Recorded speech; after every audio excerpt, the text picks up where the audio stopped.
La loi de la conservation de la masse s'exprime comme suit. La masse des réactifs est égale à la masse des produits. Dans une réaction chimique, tout ce qu'on met ensemble, qui réagit ensemble, s'appelle les réactifs et ce qu'on obtient suite à la réaction s'appelle les produits. Dans la réaction chimique, on met les réactifs, une flèche suivie des produits. La loi de la conservation de la masse, si on veut la vérifier à l'aide d'une réaction chimique, par exemple celle-ci, on doit trouver la masse de chacun des atomes pour calculer la masse de l'ensemble des réactifs.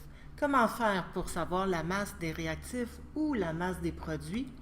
Bien, on va aller dans le tableau périodique. Le tableau périodique, il y a une case par élément. Par exemple, l'hydrogène, on voit son symbole, on voit son numéro atomique et on peut voir aussi sa masse. Et on peut l'exprimer en grammes. On peut arrondir la masse à 2 décimales, c'est suffisant.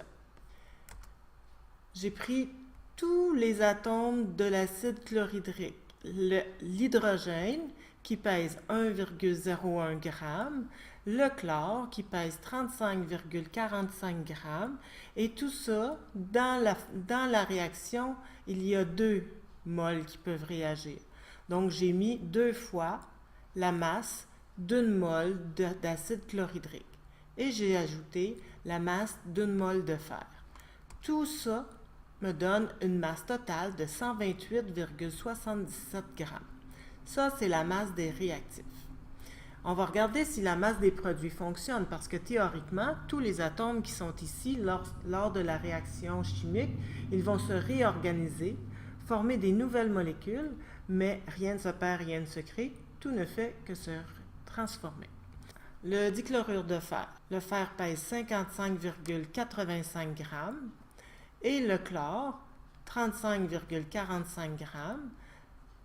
Puisqu'il y a 2 atomes de chlore dans une molécule de dichlorure de fer, je dois multiplier la masse molaire du chlore par 2, plus 2 fois l'hydrogène.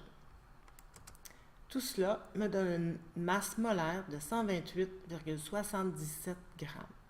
Les produits pèsent la même chose que les réactifs puisque ce sont les mêmes atomes qui les constituent.